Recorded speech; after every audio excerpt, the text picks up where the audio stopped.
आंखों में नींद बहुत है पर सोना नहीं, यही समय है कुछ कर दिखाने का, इस समय को खोना नहीं। बहुत बहुत स्वागत है आप सभी का हमारे चैनल पे। जितने भी विद्यार्थी क्लास 10th में हैं और मेरे प्यारे बच्चों 11 मार्च को सामाजिक विज्ञान का पेपर देने वाले हो, उनके लिए सामाजिक विज्ञान का 100% वायरल पेपर लेकर के आ चुका हूं। और बच्चों इस वीडियो के माध्यम से मैं आप सभी को इस पूरे पेपर का A to Z full solution, वो भी बोर्ड एग्जाम की कॉपी पर बताने वाला हूं। और बच्चों एक बात मैं पूरी गारंटी के साथ बोल सकता हूं कि जो भी बच्चा ईमानदारी से इस पूरे वायरल पेपर का सॉल्यूशन एंड तक देख लेता है, तो मेरे प्यारे बच्चों सामाजिक विज्ञान में आप सभी लोग एक कदम 70 में 70 नंबर फोड़ करके आओगे। इस बात की 100% गारंटी है। 100% पूरा पेपर लीक करने वाला हूं। जैसा कि मैंने आप सभी का चित्रकला का पेपर लीक किया, इसी प्रकार से मेरे प्यारे बच्चों आज के इस वीडियो के माध्यम से सामाजिक विज्ञान का पूरा पेपर लीक करने वाला हूं। और 10 नंबर का जो मानचित्र आता है, बहुत सारे बच्चे इस बात के लिए परेशान हैं कि मानचित्र कैसे भरें, कैसे क्या करना है, सब कुछ मैं आप सभी को पूरा तरीका से बताऊंगा।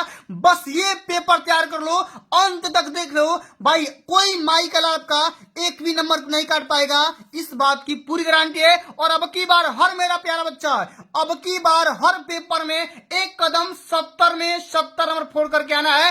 अंत भला तो जग भला, अंतिम पेपर है। एक कदम धुआंधार बैटिंग करके आना है, एक कदम इंडिया टीम के जैसे, समझे ना प्यारे बच्चों।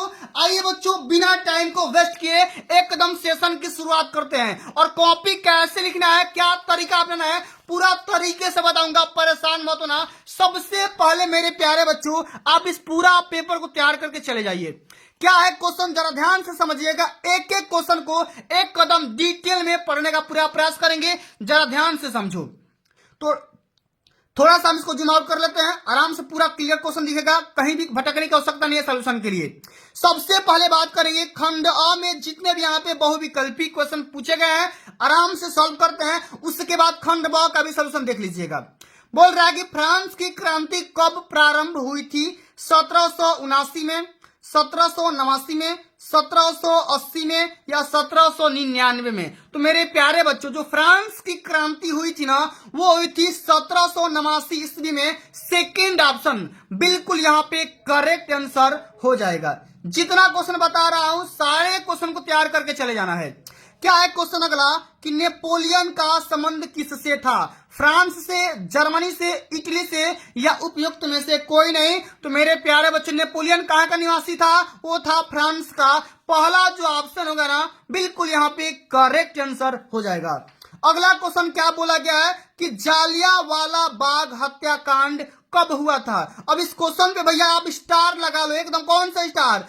ट्रिपल स्टार, दरोगा जी वाला एकदम। ये क्वेश्चन टपकने वाला है। जालियांवाला बाग हत्याकांड कब हुआ था? ऑप्शन दिया है 8 अप्रैल 1919, 10 अप्रैल 1919, 13 अप्रैल 1919 या 25 अप्रैल 1919। तो मेरे प्यारे बच्चों इस डेट को हमेशा याद रखना कि 13 अप्रैल 1919 को जालियांवाला बाग हत्याकांड हुआ था। ठीक है ना।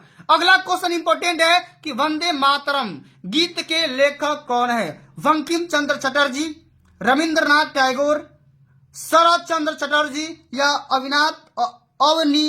क्या लिखा भाई? अवनींद्रनाथ टैगोर, मतलब ये इसी को लिखा गया रविंद्रनाथ टैगोर। ठीक ना। तो मेरे प्यारे बच्चों बंकिम चंद्र चटर्जी के लेखक कौन हो जाएंगे? सॉरी यहाँ पे वंदे मातरम के जो राइटर है क्या हो जाएंगे? बंकिम चंद्र चटर्जी हो जाएगा। पहला जो ऑप्शन होगा ना बिल्कुल यहाँ पे करेक्ट आंसर होगा। आगे देखते हैं अंतरराष्ट्रीय मुद्रा कोष IMF की स्थापना कब की गई थी? 1940 में, 1942 में, 1945 में या 1944 में? तो अंतरराष्ट्रीय मुद्रा कोष की स्थापना कब की गई थी मेरे प्यारे बच्चों? इस क्वेश्चन का राइट आंसर ऑप्शन नंबर यहां पर हो जाएगा 1944 में अंतरराष्ट्रीय मुद्रा कोष की स्थापना किया गया था। अगला क्वेश्चन क्या बोल रहा है, जरा ध्यान से समझिएगा, एक एक क्वेश्चन को आराम से समझते हैं। बोल रहा है कि भारत में कितने संघ राज्य क्षेत्र है, मतलब कि जिसको केंद्र शासित प्रदेश कहते हैं? 6, 7, 8 या 9? तो मेरे प्यारे बच्चों कुल मिलाकर कभी वर्तमान में 8 केंद्र शासित प्रदेश हैं। इस क्वेश्चन को पूरा बढ़िया से रट करके चले जाना है। अगला क्वेश्चन कि संघीय शासन प्रणाली में शक्तियों का विभाजन होता है। केंद्र एवं राज्यों के मध्य, एक राज्य एवं अन्य राज्यों के मध्य, विधायिका एवं कार्यपालिका के मध्य, विधायिका एवं कार्यपालिका के मध्य, ठीक ना, न्यायपालिका के मध्य। तो प्यारे बच्चों 7वां नंबर क्वेश्चन का राइट आंसर हो जाएगा केंद्र और राज्यों के मध्य हो जाएगा संघीय शासन व्यवस्था चलती है, ठीक ना। अगला क्वेश्चन इंपोर्टेंट लगा लो कि वियना की संधि कब हुई थी। ऑप्शन है 1814 में, 1815, 1816, 1817। अब यहाँ पे 8वां क्वेश्चन का राइट आंसर क्या हो जाएगा, यहाँ पे 1815, जो कि सेकंड ऑप्शन राइट आंसर होगा। अगला क्वेश्चन कि भारत में पंचायती राज की स्थापना कब की गई थी, बताओ। 1980 में, 1990 में, 1992 में या 2004 में। तो मेरे प्यारे बच्चों पंचायती राज का गठन कब किया गया था, सन 1992 ईस्वी में। तीसरा जो ऑप्शन होगा ना बिल्कुल यहाँ पे करेक्ट आंसर हो जाएगा। आराम आराम से समझते हैं, पूरा पेपर लिख करने वाला हूं, परेशान मत होना। अगला क्वेश्चन कि निम्नलिखित में से क्या भारतीय लोकतंत्र के सम्मुख चुनौती है।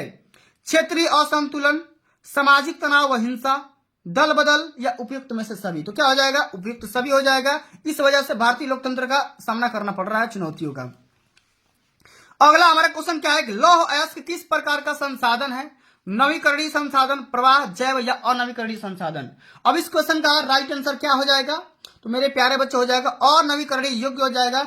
डी जो ऑप्शन होगा ना बिल्कुल यहाँ पे करेक्ट आंसर हो जाएगा, ठीक है ना। इसी प्रकार से अगला क्वेश्चन देखते हैं, आराम से समझते हैं, ठीक ना। क्या है क्वेश्चन, जरा ध्यान से समझो। क्वेश्चन बोल रहा है कि निम्नलिखित में से किस राज्य में मृदा, ठीक ना, मृदा मुख्य रूप में पाई जाती है। माने किस राज्य में जो मिट्टी होती है सबसे ज्यादा मुख्य रूप में पाई जाती है, जम्मू कश्मीर, राजस्थान, महाराष्ट्र या झारखंड। तो 12 का क्या हो जाएगा, महाराष्ट्र हो जाएगा, जो कि काली मृदा पाई जाती है। अच्छा अगला हमारा क्वेश्चन क्या है, जरा ध्यान से समझो। निम्नलिखित में से कौन सी एक फलीदार फसल है, बताओ। दालें, मोटे अनाज, ज्वार या चावल। तो 13 का क्या हो जाएगा भैया, दालें हो जाएगा। अगला क्वेश्चन कि मोनाजाइट रेत में निम्नलिखित में से कौन सा खनिज पाया जाता है, खनिज तेल, यूरेनियम, थोरियम या कोयला। तो क्या हो जाएगा 14 का, यहाँ पे सी हो जाएगा, थोरियम पाया जाता है। सी जो ऑप्शन है ना मेरे प्यारे बच्चों बिल्कुल यहाँ पे करेक्ट आंसर हो जाएगा। पूरा क्वेश्चन पेपर आप लोग को तैयार करके जाना है, एक कदम रट करके जाना है, ठीक ना। अगला क्वेश्चन बोल रहा है कि निम्नलिखित में से कौन सा शब्द दो या अधिक देशों के व्यापार को दर्शाता है, आंतरिक व्यापार, बाहरी व्यापार, अंतरराष्ट्रीय व्यापार या स्थानीय व्यापार। तो 15 का क्या हो जाएगा मेरे प्यारे बच्चों, ये हो जाएगा आंतरिक व्यापार हो जाएगा, इंटरनेशनल बिजनेस हो जाएगा। सी ऑप्शन यहाँ पे करेक्ट आंसर होगा।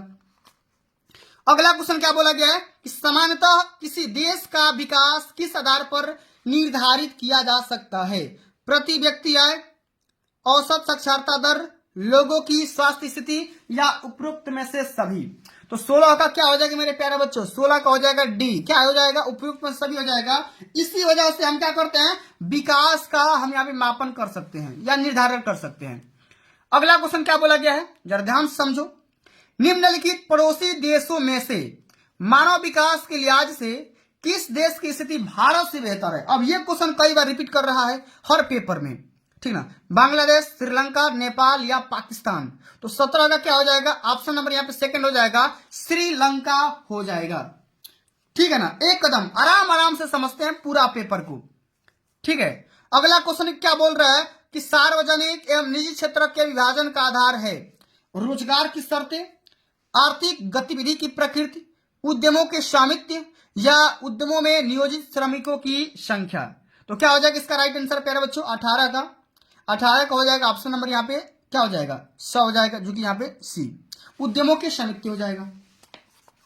अगला क्वेश्चन क्या बोला गया, स्वयं सहायता समूहों में बचत और ऋण संबंधी अधिकार निर्णय लिए जाते हैं, किसके द्वारा लिए जाते हैं आपको बताना है, ठीक है ना। बैंक के द्वारा, सदस्यों के द्वारा, ठीक है ना, या गैर सरकारी संस्था के द्वारा, या उपयुक्त में से कोई नहीं। तो किसके द्वारा लिया जाता है, जो भी उसमें सदस्य होते हैं उनके द्वारा लिया जाता है, ठीक ना। चलिए अब अगला हमारा क्वेश्चन क्या पूछा गया है, एक वस्तु का अधिकांशतः प्राकृतिक प्रक्रिया से उत्पादन किस क्षेत्र की गतिविधि है, ये आपको बताना है। क्या हो जाएगा, प्राथमिक, द्वितीयक, तृतीयक या सूचना प्रौद्योगिकी। क्या हो जाएगा, ये हो जाएगा प्राथमिक, क्या हो जाएगा, प्राथमिक हो जाएगा, जो कि किससे प्राप्त हो रहा है, प्राकृतिक से प्राप्त हो रहा है, ठीक ना। इसी प्रकार से सारे मैंने एमसीक्यू बता दिया। अब मेरे प्यारे बच्चों बात आता है कि कॉपी कैसे लिखोगे। एकदम देखो सबसे पहले इसको जूम आउट थोड़ा कर लेते हैं, ठीक है, इतना चीज आराम से समझिएगा। कॉपी लिखने का तरीका देखो, तैयारी कितना भी किए हो, लेकिन अगर आपको कॉपी लिखने का तरीका नहीं पता है, ठीक है, एग्जाम में कॉपी कैसे लिखोगे ये तरीका पता नहीं है, तो कहीं ना कहीं भाई आपका नंबर कम आ सकता है, ठीक ना। तो आज के इसी वीडियो के अंतर्गत समझेंगे कि कॉपी कैसे सॉल्व करना है, क्या तरीका अपनाना है, आराम से समझ लो। यहाँ पे एकदम पूरा तरीके से बताऊंगा, समझिएगा। सबसे पहले मेरे प्यारे बच्चों यहां पर बात करेंगे, ठीक ना, एकदम आराम से समझते हैं, ठीक है। क्या है क्वेश्चन बोल रहा है, आराम से पहला क्वेश्चन यहाँ पे खंड ब वर्णनात्मक प्रश्न, ठीक ना, और इसी प्रकार से सारे क्वेश्चन को एकदम बेहतर से बेहतर की तलाश में आप सभी को करना है, ठीक है, समझिएगा। तो कॉपी इस प्रकार से लिख देंगे, कहीं से कोई दिक्कत नहीं होगा। ब्लू और ब्लैक पेन के कॉम्बिनेशन के साथ में देख रहे हैं ना कितना बढ़िया से कॉपी को लिखा गया है, ठीक ना। इतना बात समझ आ गया। अब चलिए बात आता है कि भाई अब इसका सोल्यूशन पार्ट बी का भी सोल्यूशन तो हमको देखना है, ठीक है। पार्ट बी का सोल्यूशन आप यहाँ पे देख सकते हैं, ये वाला पेपर पहले ले लेते हैं भाई, ठीक है। सबसे पहले पेपर को ले लेते हैं, ठीक है। यहाँ पे देखो पेपर पार्ट बी, ठीक ना। अब यहाँ पे देखो ये क्वेश्चन 50 नंबर का पूछा जाता है। इसमें क्या बोला गया है, 18वीं शताब्दी के अंत में भारत से कपड़ा निर्यात में गिरावट क्यों आई थी, 2 कारण लिखना है। इस क्वेश्चन को बढ़िया से तैयार करके चले जाना है, क्योंकि भाई ये क्वेश्चन बार बार रिपीट करेगा, ठीक ना। परेशान मत होना, पूरा तरीके से बताऊंगा, ठीक ना, पूरा सोल्यूशन के साथ बताऊंगा, ठीक ना। या तो ये भी करना है 19वीं शताब्दी के दौरान अंतरराष्ट्रीय अर्थशास्त्रियों के द्वारा बताए गए कोई 2 प्रवाहों के बारे में स्पष्ट करना है। तो क्या करेंगे जरा ध्यान से समझिएगा, एकदम समझो। यहाँ पे इसमें लिखेंगे कि 18वीं शताब्दी के अंत तक भारत में सूती कपड़ों का आयात नगण्य था। जैसे ही भारत से कच्चे माल कपास निर्यात बढ़ा, कच्चे कपास की कीमत बढ़ गई। और दूसरा लिख देंगे कि भारत में बुनकरों के पास आपूर्ति की कमी थी और वे अत्यधिक कीमतों के पर कच्चा कपास खरीदने के लिए मजबूर थे, ठीक है ना। इस प्रकार से इस क्वेश्चन का राइट आंसर कर देंगे, एकदम पूरा नंबर यहाँ से चौका स्टैंडर्ड में पा जाओगे। अगला क्वेश्चन क्या बोला गया कि भारत में राजनीतिक क्षमता के विकेंद्रण के पीछे का क्या मूल सोच थी। नहीं तो ये बताओ कि भारत में केंद्र और केंद्रों के बीच, राज्यों के बीच की सत्ता के बंटवारे की 2 विशेषता के बारे में लिखना है। तो कोई यहाँ पे आराम से इसको करना है, कोई दो अब देखो दोनों क्वेश्चन में किसी क्वेश्चन को सॉल्व करना है। सबसे ऊपर वाला करेंगे विकेंद्रीकरण वाला, लिखेंगे भारत में राजनीति शक्ति के विकेंद्रीकरण के पीछे का मूल सोच या विचार था केंद्र सरकार से निचले स्तर की स्थानीय सरकारों जैसे राज्यों, जिलों और गांवों में शक्ति और निर्णय लेने का अधिकार को विपरीत करना है। और इसी अवधारणा को क्या बोलते हैं, विकेंद्रीकरण के नाम से जाना जाता था, ठीक है ना। एक कदम आराम से इसी प्रकार से कॉपी लिख करके चले आना है, ठीक है। अगला क्वेश्चन क्या है कि संसाधन, एक संसाधन के रूप में मिट्टी के महत्व को उल्लेख करना है और भारत में पाई जाने वाली कोई 2 प्रकार की मिट्टी के बारे में डिस्कस करना है। नहीं तो ये बताओ कि अब्रक की उपयोगिता क्या होती है। भारत में किन्हीं 2 उत्पादक राज्यों के नाम भी बताइए जो कि अब्रक डेवलप कर रहे हैं। तो सबसे पहले इस क्वेश्चन कैसे करेंगे, सबसे पहले ध्यान से समझिए, एक कदम बेहतर से बेहतर की तलाश में समझो। लिखेंगे अब्रक का इस्तेमाल, अब्रक के छोटे छोटे टुकड़े रबड़ उद्योग में, रंग बनाने में, मशीनों में चिकनाई देने के लिए, मान पात्रों की सजावट एवं विद्युत उद्योगों में काम आता है। और पवन मापी यंत्र तथा उत्तम कोटि के दर्पण अब्रक की सहायता से बनाए जाते हैं। कौन कौन से 2 राज्य हैं जो कि अब्रक डेवलप कर रहे हैं, उत्पन्न कर रहे हैं, एक तो भैया आंध्र प्रदेश, दूसरा राजस्थान हो जाएगा, ठीक है ना। इसी प्रकार से पूरा बढ़िया से निपटा देंगे, ठीक है। चलो भाई अगला क्वेश्चन क्या बोला गया है कि राष्ट्रीय आय और प्रति व्यक्ति आय में क्या अंतर होता है। देश की स्थिति की तुलना करने के लिए किसी एक विधि के बारे में आपको बताना है। नहीं तो ये बताओ कि विदेशी व्यापार से आप क्या समझते हैं, विदेशी व्यापार को अनुकूल बनाने के लिए कोई 2 सुझाव लिखिए। तो हम यहाँ पे समझेंगे राष्ट्रीय आय क्या होता है, ठीक ना, समझो यहाँ पे राष्ट्रीय आय और प्रति व्यक्ति आय क्या होता है। तो राष्ट्रीय आय किसी देश में वर्ष भर में उत्पादित सभी वस्तुओं तथा सेवाओं की वास्तविक राशियों का योग होता है, मैंने पूरा का योग कर दो। लेकिन प्रति व्यक्ति आय क्या होता है, तो कुल राष्ट्रीय आय में कुल जनसंख्या का भाग कर देंगे तो जो भी हमारा भागफल प्राप्त होगा उसी को क्या बोलेंगे, प्रति व्यक्ति आय बोलेंगे, ठीक है ना। जैसे मान लो किसी देश में 1 करोड़ आबादी है और 1 करोड़ लोग मिल करके, पूरे लोग मिल करके मान लो कि 5 करोड़ रुपया कमा रहे हैं, तो 5 करोड़ में 1 करोड़ से डिवाइड कर दो, हर इंसान माने 5-5 रुपया कमा रहा है, ठीक ना। चलो अगला क्वेश्चन कि राष्ट्रीय आय का संबंध एक देश के उत्पादन से होता है, जबकि प्रति व्यक्ति आय का संबंध एक देश के औसत आय से होता है, ठीक ना। राष्ट्रीय आय एक देश की आर्थिक स्थिति का पता चलता है, लेकिन प्रति व्यक्ति आय में देश के लोगों को रहन सहन फैशन के बारे में पता चलता है। राष्ट्रीय आय मानव विकास सूचकांक का मापक नहीं होता है, जबकि मापक होता है और देश की स्थिति की तुलना करने के लिए राष्ट्रीय आय को सबसे ज्यादा उचित विधि माना जाता है। ठीक है ना, आराम से इसको लिख दोगे, पूरा नाम यहां से पा जाओगे। अब देखो अगला क्वेश्चन, अब अगला क्वेश्चन क्या बोला गया है, यहां पर ध्यान दीजिएगा, आराम से समझो, ठीक है ना। अगला क्वेश्चन क्या बोला गया है, ये वाला 5वां नंबर क्वेश्चन। चलो भाई 5वां नंबर क्वेश्चन को देख लेते हैं। महात्मा गांधी जी के द्वारा चलाए गए 3 सत्याग्रह आंदोलनों का विश्लेषण करना है, नहीं तो असहयोग आंदोलन कब चलाया गया था, इस आंदोलन के क्या कारण थे, इसके बारे में लिखना होगा, ठीक ना। तो कोई भी क्वेश्चन कर लेते हैं, ठीक ना, कोई भी 3 सत्याग्रह यहाँ पे बोला गया था, हम इसको कर लेते हैं। सत्याग्रह का अर्थ क्या होता है, सत्याग्रह के विचार का मतलब होता है सत्य को ही अपनी शक्ति बना करके अन्याय के खिलाफ आवाज उठाना, ठीक है ना। सत्याग्रह सत्य की शक्ति में विश्वास मानता है, और महात्मा गांधी का मानना था कि हम गलत नीतियों के बिना बल प्रयोग करे उनका विरोध करेंगे और हमेशा सत्य और अहिंसा का पालन करेंगे, ठीक है ना। इसमें 3 सत्याग्रह आंदोलन के बारे में लिखना है। सबसे पहले चंपारण, गुजरात और अहमदाबाद, तीनों 1916 में, एक 17 में, एक 18 में हुआ था, तीनों लगातार 3 साल में हुआ था, ठीक है ना। तब चंपारण सत्याग्रह कब हुआ था, 1916 ईस्वी में गांधी जी ने बिहार के चंपारण क्षेत्र का दौरा किया और वहां के किसानों को दमनकारी बगान, ठीक ना, व्यवस्था के खिलाफ सत्याग्रह करने के लिए प्रेरित किया। इसी प्रकार से गुजरात वाला भी लिख देंगे कि 1917 ईस्वी में गुजरात के खेड़ा जिले में किसानों की मदद करने के लिए सत्याग्रह किया गया, क्योंकि फसल खराब हो जाने और प्लेग की महामारी के कारण किसान लगा नहीं चुका पा रहे थे, जबकि सरकार उनसे जबरन वसूल कर रही थी टैक्स, ठीक है ना। चलिए अहमदाबाद सत्याग्रह क्या होता था, इसमें क्या है, 1918 में अहमदाबाद में सूती मिल श्रमिकों ने कपड़ा कारखानों में कार्य करने वाले मजदूरों के हितों की रक्षा करने के लिए उन्हें सत्याग्रह का पालन किया या आंदोलन किया, ठीक है ना। आराम से भाई पूरा बढ़िया से पेपर तैयार करके चले जाना है। अगला क्वेश्चन क्या है, आराम से समझो कि भारतीय समाज में जाति प्रथा अभी भी प्रचलित है, इसके कारण क्या है, ऐसे इसको कैसे समाप्त कर सकते हैं, इसके बारे में लिखना है। नहीं तो भारत में महिलाओं के प्रति भेदभाव के तरीके के बारे में आपको वर्णन करना है, ठीक ना। तो हम जाति प्रथा वाला लिखेंगे, क्या लिखेंगे जरा ध्यान से समझो, एकदम बढ़िया समझो कि भारत में जाति प्रथा का सबसे मुख्य कारण यहाँ की सामाजिक वर्ण व्यवस्था है, जो किसी अच्छे उद्देश्य के लिए स्थापित की गई है, लेकिन उसने विकृत रूप से धारण कर लिया है और भारत में जाति प्रथा प्रचलित हो गई। देख रहे हो ना कितना बढ़िया से लिखा गया है। जाति आधारित रोजगार के कारण रुचि रहने पर भी लोग दूसरे तीसरे के धंधे को अपना नहीं पाते हैं, ठीक ना, फलतः बेरोजगारी के शिकार भी हो जाते हैं, और इस प्रकार जाति प्रथा भारत में प्रचलित है। अब इसका रीजन क्या है, उपाय कैसे करेंगे, सबसे पहले समझो। सबसे पहले है कि स्कूल, कॉलेज, धर्मशाला, छात्रावास जो भी यहाँ पे है, नामकरण में जाति चीज का सूचक हटा देना चाहिए, ठीक ना। मैंने नामकरण में भाई जाति, मैंने ये मत सोचो कि मैं इस कास्ट का हूँ, उस कास्ट का हूँ, इस धर्म का हूँ, ये सब हटा दो, फेंक दो।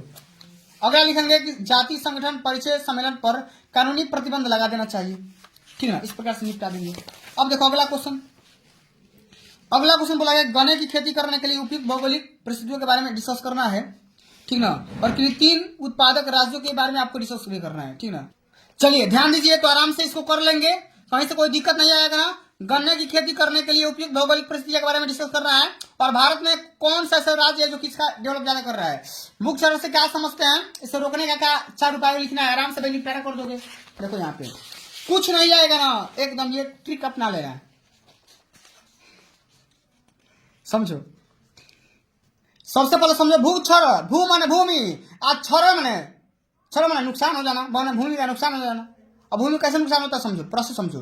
भूमि के कणों का अपने मूल स्थान से हटने व दूर स्थान पर एकत्र होने की क्रिया को क्या कहते हैं, भूक्षरण या मृदा अपरदन कहते हैं। अब इसका रीजन क्या होता है, जनसंख्या विस्फोट, औद्योगिकरण, शहरीकरण, वन विनाश, अत्यधिक चराई, झूम खेती, खनन खेती, तमाम प्रकार के रीजन हो सकते हैं। अब इसको कैसे रोकेंगे, समुचित जुताई करेंगे, पट्टीदार खेती करेंगे, ठीक ना, और यहाँ पे भू परिष्करण प्रक्रिया अपना लेंगे, और वायु अवरोधक या आश्रय आवरण यहाँ पे अपना लेंगे, पूरे यहाँ पे चतुर स्टाइल में। चलो अगला क्वेश्चन क्या है, जरा ध्यान से समझो कि प्राथमिक एवं द्वितीयक क्षेत्र क्या होता है, ठीक ना, या असंगठित क्षेत्र के श्रमिकों की समस्या विवेचना कैसे कर सकते हैं, इसके बारे में आप सभी को लिखना है, ठीक ना।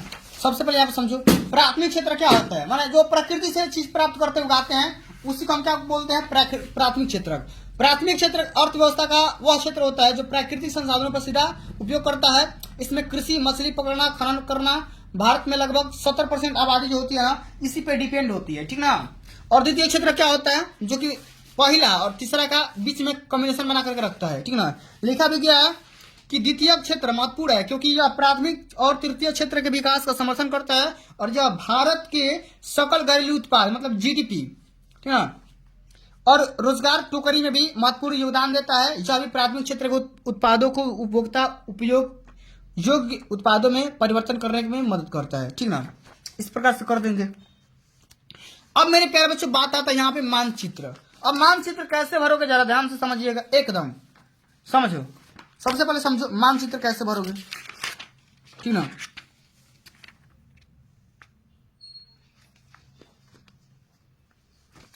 मानचित्र, अब मानचित्र के लिए भाई दो क्वेश्चन पूछे जाते हैं 5-5 नंबर के, ठीक ना।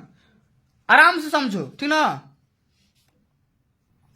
यहां देखो इस प्रकार का क्वेश्चन पूछा जाएगा, ये वाला देखो मानचित्र वाला 29 का क, फिर यहाँ पे ख पूछा जाएगा। क्वेश्चन बोला है कि वह आसान जहां पूर्ण स्वराज की मांग की गई थी, ठीक ना। कहां पे किया गया था, तो लाहौर में किया गया था। आपको यहाँ पे लाहौर यहाँ पे लिख देना है, ठीक है। और लाहौर मैप में कहां पड़ता है भाई, लाहौर मैंने कहां पड़ता है, पाकिस्तान में पड़ता है। ये इंडिया का सटा हुआ इलाका ये वाला लाहौर होता है, आप सभी को पता होगा, ठीक है ना। चलिए अगला क्वेश्चन है कि वह आसान जहां किसी घटना के कारण महात्मा गांधी ने असहयोग आंदोलन स्थगित कर दिया था। कहां पे किया था भाई, चौरी चौरा। कहां पे, चौरी चौरा। अब बता दो चौरी चौरा कहां पे है, गोरखपुर में है। ये कहां पे है, यूपी में, ठीक ना। वो आसान जहां 1920 में कांग्रेस का अधिवेशन हुआ था, उस आसान का नाम लिखिए, कलकत्ता। कहां पे हुआ था भाई, कलकत्ता, ठीक ना। आंसर बता दे रहा हूं, मैप में फिलअप कर लेना। वो आसान जहां सूती मिल श्रमिकों ने सत्याग्रह किया था, उस आसान का नाम है अहमदाबाद। क्या नाम है, अहमदाबाद। अहमदाबाद कहां पड़ता है, गुजरात में पड़ता है ना, एकदम चप्पू ऐसा में छाप देना। अगला क्वेश्चन है कि वो आसान जहां सर्वप्रथम नमक बनाया गया था, तो भैया उस आसान का नाम है दांडी। क्या नाम है, दांडी नाम है, क्या है, दांडी है, ठीक है। चलो इसी प्रकार से 29 का जो ख आता है ना, एक कदम यहां पे देखो 29 ख, भारत के किसी एक परमाणु ऊर्जा केंद्र का नाम लिखिए। क्या है,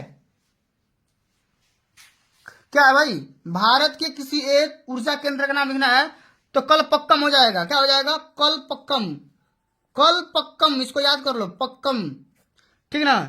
अगला क्वेश्चन है कि इस राज्य में किस राज्य के एक गन्ना उत्पादक, किसी एक राज्य के गन्ना उत्पादक राज्य का नाम लिखिए। तो क्या है, यूपी है भैया, उत्तर प्रदेश यहाँ पे लिख दो, ठीक ना। अगला क्वेश्चन, उस राज्य का नाम बताओ जहां सलाल बांध स्थित है। कहां पे है भाई, जम्मू कश्मीर में है। कहां पे है, जम्मू कश्मीर में है, ठीक है। दक्षिण भारत की एक नदी का नाम आपको लिखना है, कावेरी नदी है, कावेरी नदी यहाँ पे एकदम लिख दो यहाँ पे, और उसको मैप में दर्शा देना। अगला क्वेश्चन जय, यहाँ पे देखो राजस्थान की राजधानी कहाँ पे है, तो जयपुर में है ना। कहाँ पे है, जयपुर में है।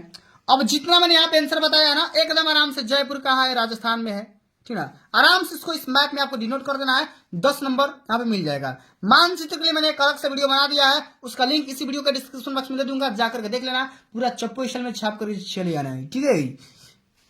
तो चलिए बच्चों आज के लिए बस इतना ही। अगर ये वीडियो आप सभी को अच्छी लगी होगी, हेल्पफुल लगी होगी, तो वीडियो को एक प्यारा सा लाइक पहुंचा देना, जितना हो सके शेयर कर देना। मिलते हैं अगली वीडियो में, तब तक के लिए जय हिंद, जय भारत, वंदे मातरम।